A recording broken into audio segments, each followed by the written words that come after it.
ನಮಸ್ತೆ ಎಲ್ಲರಿಗೂ. ಎಲ್ಲರೂ ಚೆನ್ನಾಗಿದ್ದೀರಾ ಎಂದು ಭಾವಿಸುತ್ತಾ ಇಂದಿನ ವಿಡಿಯೋವನ್ನು ಪ್ರಾರಂಭಿಸೋಣ. ನಾವು ಇಂದು ಕೊಟ್ಲಿನಲ್ಲಿ ಸ್ಕೋಪ್ ಫಂಕ್ಷನ್ಸ್ ಎಂದರೇನು ಎಂದು ತಿಳಿದುಕೊಳ್ಳೋಣ. ನಾವು ನೋಡ್ತಾ ಇದ್ದೀವಿ ಕೊಟ್ಲಿನಲ್ಲಿ ತುಂಬ ಕಾನ್ಸೆಪ್ಟ್ಸ್ ಹೊರಗೆ ಬರ್ತಿದ್ದಾವೆ ಅಲ್ಲ. ಕೊಟ್ಲಿನ್ ಈಸ್ ಲೈಕ್ ತುಂಬ ಕಾನ್ಸೆಪ್ಟ್ಸ್ ಹೊರಗೆ ಬರ್ತಿದ್ದಾವೆ. ನಾವು ಡೇಟಾ ಕ್ಲಾಸಸ್ ನೋಡಿದ್ವಿ, ಸೀಲ್ಡ್ ಕ್ಲಾಸಸ್ ಅಂದರೆ ಏನು, ಈನಮ್ಸ್ ನೋಡಿದ್ವಿ, ಎಕ್ಸ್ಟೆನ್ಷನ್ ಫಂಕ್ಷನ್ಸ್ ಅಂದರೆ ಏನು, ಹೈಯರ್ ಆರ್ಡರ್ ಫಂಕ್ಷನ್ಸ್ ಅಂದರೆ ಏನು, ಇನ್ಲೈನ್ ಫಂಕ್ಷನ್ಸ್, ಲ್ಯಾಂಬ್ಡಾ ಅಂದರೆ ಏನು, ಮತ್ತು ಆಬ್ಜೆಕ್ಟ್ ಓರಿಯೆಂಟೆಡ್ ಕಾನ್ಸೆಪ್ಟ್ಸ್ ಕೂಡ ನೋಡಿದ್ವಿ. ಮತ್ತು ಇನಿಷಿಯಲ್ ವೀಡಿಯೋಸಲ್ಲಿ the basic concepts like variables, loops and why Kotlin over Java. So ಇದೆಲ್ಲ ನೋಡ್ಕೊಂಡು ಬರ್ತಾ ಇದ್ದೀವಿ. ಇವತ್ತು again one of the important topic ಅಂತಲೇ ಹೇಳ್ಬೋದು ಕೊಟ್ಲಿನಲ್ಲಿ, ಕೊಟ್ಲಿನ್ ಸ್ಕೋಪ್ ಫಂಕ್ಷನ್ಸ್ ಅಂತ. ಸೊ ಸ್ಕೋಪ್ ಫಂಕ್ಷನ್ಸಲ್ಲಿ ಈ ಪಿಕ್ಚರಲ್ಲಿರೋ ಥರ 5 ಸ್ಕೋಪ್ ಫಂಕ್ಷನ್ಸ್ ಇದೆ: let, run, apply, also, with. So these are the keywords. These keywords are used with the functions to provide additional customizations to help user much more. So let's get started with today. Hello everyone, Dimple here, welcoming you all to today's session on Kotlin. So today we'll see Kotlin scope function. Let's get started.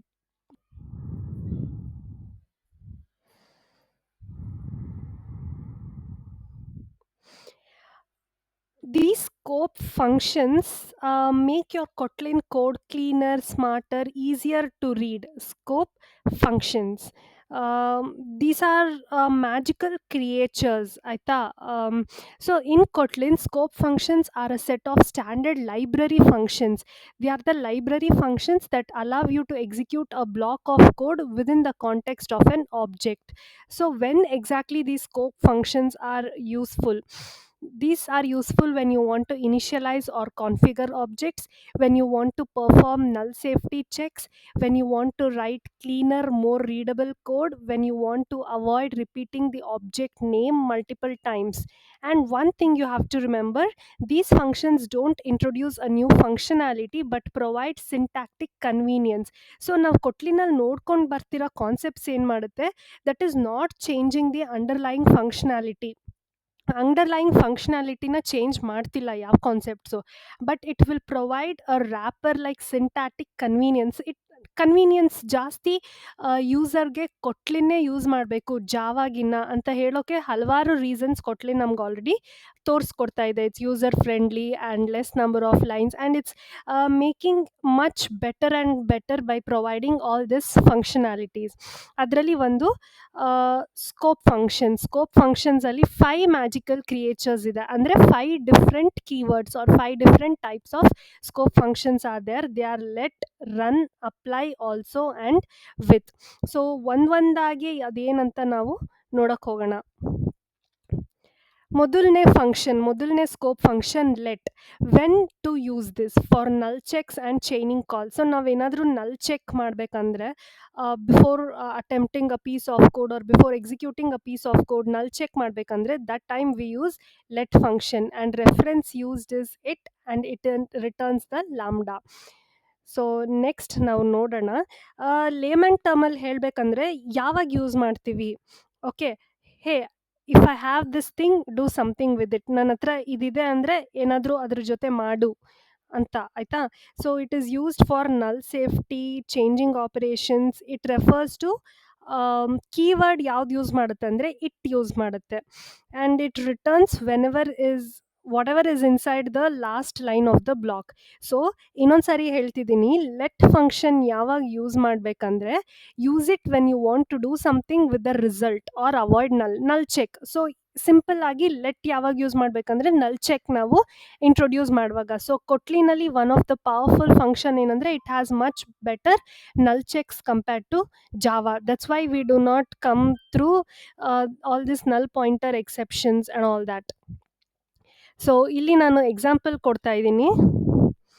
Value name is equal to string. So ನಮಗೆ ಗೊತ್ತು, ಈ question mark add ಮಾಡಿದ್ರೆ it is null check, adding null check for string, and I am storing ಕೊಟ್ಲಿನ್ in my string variable. Okay, then I am checking if name is null. If name is null, let. If name is not null, let, and execute this particular statements. The name is whatever it is referencing. Okay, so ಇದೇನ್ ಮಾಡುತ್ತೆ ಅಂದ್ರೆ if name is null it will not execute this block. If name is not null then it will print the name. So ನಿಮಗೆಲ್ಲ ಅರ್ಥ ಆಯಿತು ಅನ್ಕೋತೀನಿ. Let function ಏನು ಮಾಡುತ್ತೆ ಅಂದರೆ it executes this block only if name is not null and it is great for safe calls. Null check ಥರ ಅದು function ಮಾಡುತ್ತೆ let keyword.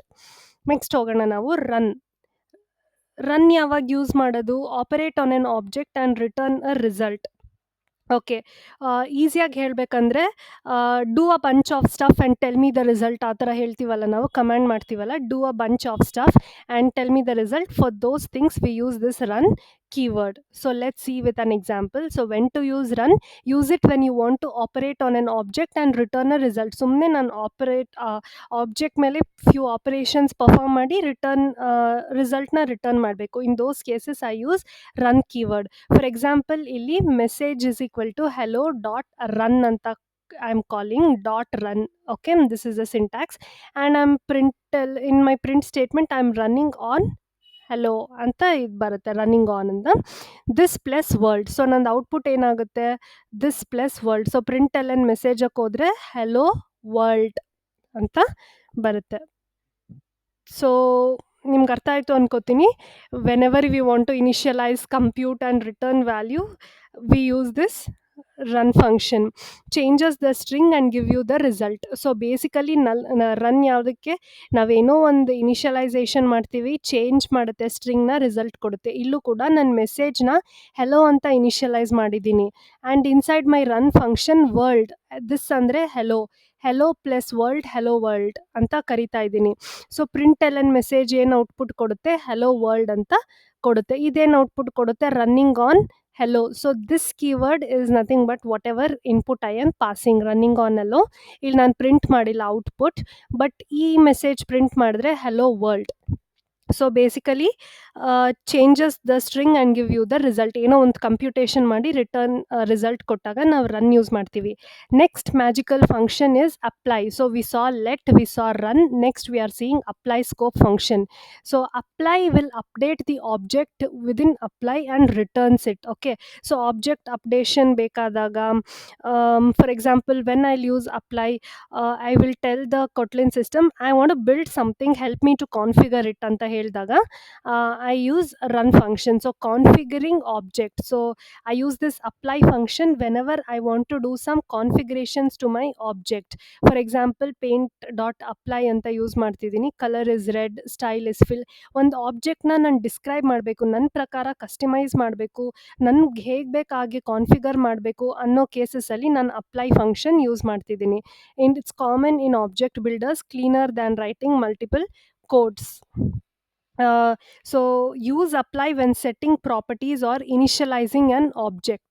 So we saw let, run and apply. Next important function is also. Next we will see also in Kotlin, used for additional actions without changing the object. Sometimes we will be performing multiple operations on an object, right? Addition, I'm giving an example, addition, subtraction, multiplication, division. So when I'm doing all these operations on the object, I should not change the object value. In those cases we use also function. For example, in simpler words, if I want to tell, and ಇನ್ನೊಂದು one more thing ಮಾಡು ಅಂತ ಹೇಳ್ತೀವಲ್ಲ, in additional ಹೇಳ್ತೀವಲ್ಲ, for example, do something else on the side but don't mess with the object. ನೀನು ಏನಾದರೂ ಮಾಡ್ಕೋ ಸೈಡಲ್ಲಿ ಅಥವಾ ಬ್ಯಾಕ್ಗ್ರೌಂಡಲ್ಲಿ, ಬಟ್ ನನ್ನ ಆಬ್ಜೆಕ್ಟ್ನ ನೀನು ಚೇಂಜ್ ಮಾಡಬೇಡ. ಆ ಥರ ಇಶ್ಯೂಸಲ್ಲಿ ನಾನು ಆಲ್ಸೋ ಕೀವರ್ಡ್ನ ಯೂಸ್ ಮಾಡ್ತಿದ್ದೀನಿ. ಫಾರ್ ಎಕ್ಸಾಂಪಲ್, ಇಲ್ಲಿ list is equal to mutable list of A, B, ಆಯಿತಾ? ಡಾಟ್ ಆಲ್ಸೋ ಯೂಸ್ ಮಾಡ್ತಾ ಇದ್ದೀನಿ. ಸೊ ಬಿಫೋರ್ ಆ್ಯಡಿಂಗ್ ಏನಾಗಿರುತ್ತೆ, A, B will be in my list. And here I am not doing anything to my list. ನನ್ನ ಲಿಸ್ಟನ್ನ ನಾನು ಏನೂ ಮಾಡ್ತಿಲ್ಲ, but ನಾನು ಸಿ ಆ್ಯಡ್ ಮಾಡ್ತಾ ಇದ್ದೀನಿ. ಒರಿಜಿನಲ್ ಲಿಸ್ಟನ್ನ ನಾನು ಹಾಗೆ ಇಟ್ಟಿದ್ದೀನಿ A and B, but C ನಾನು ಆ್ಯಡ್ ಮಾಡ್ತಾ ಇದ್ದೀನಿ. It is referring to the list here. Okay, it dot add C. So for logging or debugging, ನಾನು ಡಿಬಗ್ ಮಾಡಬೇಕಾದ್ರೆ ನಾನು ಒರಿಜಿನಲ್ ಕೋಡ್ನ ಟಚ್ ಮಾಡಬೇಡ, ಬಟ್ ನಂಗೆ ಡಿಬಗ್ ಲಾಗ್ಸ್ ಕೊಡು. So without changing the original code, give me the debug logs or additional functionality we want to check. That time we will use this also keyword. So it helps you to peek in and do extra things without changing the flow. ಇಲ್ಲಿ ನೋಡಿ ನಾನು ಲಿಸ್ಟನ್ನ ಯೂಸೇ ಮಾಡ್ತಿಲ್ಲ. ನನ್ನ list ಇದಲ್ವಾ, ಲಿಸ್ಟನ್ನ ಯೂಸೇ ಮಾಡ್ತಿಲ್ಲ, but additionally I am adding C to it. So without changing my list I am adding C to it. Those cases we use also. So use it to also do something extra without changing the original object change ಮಾಡ್ದಲೆ extra ಮಾಡು ಅನ್ನೋ ಸಿಚುವೇಶನ್ಸಲ್ಲಿ ನಾವು also ಕೀವರ್ಡ್ನ use ಮಾಡ್ತೀವಿ. Next ನಾವು ನೋಡೋಣ with. So with ಯಾವಾಗ ಯೂಸ್ ಮಾಡ್ತೀವಿ ಅಂದರೆ, ಇಲ್ಲಿ ಟಿ ಮಿಸ್ ಆಗಿದೆ, I am sorry for that. Call multiple functions on an object. Object ಮೇಲೆ ಮಲ್ಟಿಪಲ್ ಫಂಕ್ಷನ್ಸ್ನ ಕಾಲ್ ಮಾಡಬೇಕಾದ್ರೆ ನಾನು ವಿತ್ನ ಯೂಸ್ ಮಾಡ್ತೀನಿ. ಲೇಮನ್ ಟರ್ಮಲ್ಲಿ ಹೇಳ್ಬೇಕಂದ್ರೆ, hey take this object and do a bunch of stuff with it. ಈ ಆಬ್ಜೆಕ್ಟ್ ತೊಗೊಳ್ಳಿ, ಇದ್ರ ಮೇಲೆ ತುಂಬ ಫಂಕ್ಷನ್ಸ್ನ ಅಪ್ಲೈ ಮಾಡಿ ನಂಗೆ ರಿಸಲ್ಟ್ ಕೊಡಿ. ಆ ಥರ ಸಿಚುವೇಶನ್ಸಲ್ಲಿ ನಾವು ವಿತ್ ಯೂಸ್ ಮಾಡ್ತೀವಿ. ಸೊ ಇಲ್ಲಿ ನೋಡ್ಬೋದು ನಾವು, where value result is equal to with string ಬಿಲ್ಡರ್ನ ನಾನು ಇನಿಷಿಯಲೈಸ್ ಮಾಡ್ತಾ ಇದ್ದೀನಿ. So append Kotlin. So this is initially empty. Append Kotlin, append rocks. ಈ ಸ್ಟ್ರಿಂಗಿಗೆ ನಾನು ಕೊಟ್ಲಿನ್ ರಾಕ್ಸ್ ಅಂತ ಅಪೆಂಡ್ ಮಾಡ್ತಾ ಇದ್ದೀನಿ. ಅದು ಒಂದೇ ಸರಿ ನಾನು ಕೊಡ್ತಿಲ್ಲ, ಎರಡು ಸರಿ, because I am calling multiple functions. ಈ ಆಬ್ಜೆಕ್ಟ್ ಮೇಲೆ multiple times I am calling. ಇದು then the result I am converting it to string. When I print, the output will be Kotlin rocks.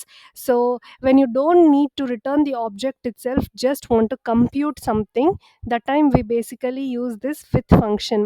ಯಾವಾಗ ಹೆಲ್ಪ್ಫುಲ್ ಆಗುತ್ತೆ ಇದು? Helpful when you already have an object and you want to do several things with that. ನಾನಿಲ್ಲಿ ಸುಮ್ಮನೆ ಎಕ್ಸಾಂಪಲ್ಸ್ಗೆ append 2 times use ಮಾಡ್ತಿದ್ದೀನಿ, but there are multiple cases where I want to do several things on an object ಅಲ್ವಾ. Those times I will use this with statement. So ಇವತ್ತು ನಿಮಗೆಲ್ಲ ಅರ್ಥ ಆಯಿತು ಅನ್ಕೋತೀನಿ. We saw let, we saw run, we saw apply, V saw also, and we saw with keywords. Hope you all understood it. So ಒಂದ್ಸರಿ summarise ಮಾಡಿಬಿಡೋಣ. So let function ಏನಕ್ಕೆ use ಮಾಡೋದಂದರೆ, null checking or ಚೈನಿಂಗ್ಗೆ use ಮಾಡ್ತೀವಿ. And run ಯಾವಾಗ use ಮಾಡ್ತೀವಿ ಅಂದರೆ, ಏನಾದರೂ ಕಂಪ್ಯೂಟೇಷನ್ಸ್ ಮಾಡಬೇಕಾದ್ರೆ ನಾನು ಇನ್ಪುಟ್ ಕೊಡ್ತೀನಿ, ಕಂಪ್ಯೂಟ್ ಮಾಡಿಬಿಟ್ಟು ನಂಗೆ ಔಟ್ಪುಟ್ ಕೊಡು ಅನ್ನೋ ಸಿಚುವೇಶನ್ಸಲ್ಲಿ ರನ್ ಕೀವರ್ಡ್ ಯೂಸ್ ಮಾಡ್ತೀವಿ. ಅಪ್ಲೈ ಅಂದರೆ ನಾವು ಏನಾದರೂ ಕಾನ್ಫಿಗರೇಷನ್ ಮಾಡಬೇಕಂದ್ರೆ ಅಥವಾ ಇನಿಷಿಯಲೈಸೇಷನ್ ಮಾಡಬೇಕಂದ್ರೆ ಆಬ್ಜೆಕ್ಟ್ ಕಾನ್ಫಿಗರೇಷನ್ ಆರ್ ಇನಿಷಿಯಲೈಸೇಷನ್ ಟೈಮಲ್ಲಿ ಅಪ್ಲೈ ಯೂಸ್ ಮಾಡ್ತೀವಿ. ಆಲ್ಸೋ ಯಾವಾಗ ಯೂಸ್ ಮಾಡ್ತೀವಿ, I have this particular object, don't do anything for that and also do additional functionalities on that object ಅನ್ನೋ ಸಿಚುವೇಶನ್ಸಲ್ಲಿ we use also keyword. With ಯಾವಾಗ use ಮಾಡ್ತೀವಿ, grouping operations on on object. ಒಂದು object ಮೇಲೆ ಬೇರೆ ಬೇರೆ ಫಂಕ್ಷನ್ಸ್ನ ಅಪ್ಲೈ ಮಾಡ್ಕೊಂಡು ಹೋದಾಗ ನಾವು ವಿತ್ ಕೀವರ್ಡ್ ಯೂಸ್ ಮಾಡ್ತೀವಿ. ಸೊ ಇವತ್ತಿನ ಸೆಷನ್ ನಿಮಗೆಲ್ಲ ಅರ್ಥ ಆಯಿತು ಅಂತ ನಾನು ಭಾವಿಸ್ತೀನಿ. ನೆಕ್ಸ್ಟ್ ಸೆಷನಲ್ಲಿ ಒಂದು ವೆರಿ ಇಂಪಾರ್ಟೆಂಟ್ ಟಾಪಿಕ್ ಇನ್ ಕೊಟ್ಲಿನ್ನ ನಾವು ನೋಡೋಣ. ಕೋರೊಟೀನ್ಸ್ ಇನ್ ಕೊಟ್ಲಿನ್ನ ನೋಡೋಣ. So everyone will meet in my next session. Until then everyone take care, bye, see you.